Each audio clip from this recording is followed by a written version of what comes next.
So, Brooke, speaking of Nick Saban, his NFL experiment was not great with the Dolphins. Less than that. And you had a tweet earlier today about Matt Rhule's NFL experiment not going great. Some similarities, not as outwardly as Urban Meyer in Jacksonville, but this seems to be kind of a recurring theme for successful college coaches taking the next step to the NFL.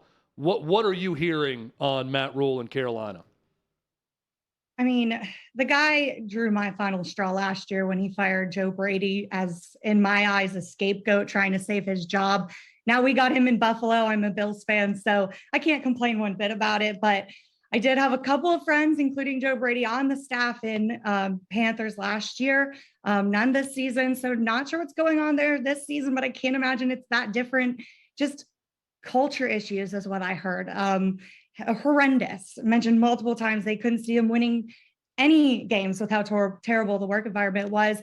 It just was a lack of responsibility, a lack of accountability. One of my friends there had said that he never heard him once, Matt Rhule, take responsibility saying, hey, this game's on me. Like you see most good leaders and good head coaches do say, hey, this game was on me, bad play call, bad whatever. No, he was spreading out the blame to other coaches, to other players, whoever it was.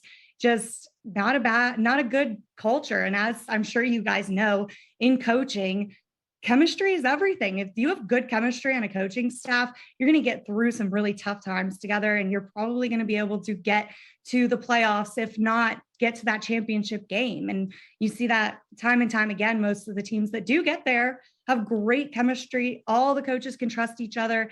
And once that starts losing, which it sounds like it was under Matt Rhule there, that it's going downhill from there. So Brookie's out after 5 games, and I'm sure David Tepper doesn't want to pay the buyout if he's going to win, but fires him after 5 games, and he somehow brought him back for this year. He's got the money to pay the buyout if he wanted to. Why did he keep him?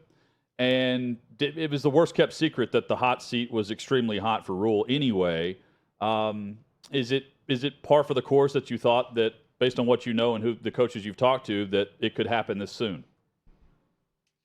I mean, this is early. This is early in the season. You'd think they would at least get him to like a third of the season, maybe halfway through the season. But I don't know. I mean, we've seen with this general manager, he likes to make decisions quick. And once he makes them, I think he's got his mindset. I don't think he can see past it. So I'm not that surprised. I don't think anyone really wanted to be there. I know one of my friends was hoping that he could just go with Joe Brady. Like, hey, can you just pay me? Just let me go. But, you can't quit and then still get paid. So that's not happening. You're just going to have to fire through some things. But yeah, I'm honestly not that surprised. I kind of saw it coming last year. I thought it would happen in the off season. It didn't. So kind of figured it was coming at some point during the season.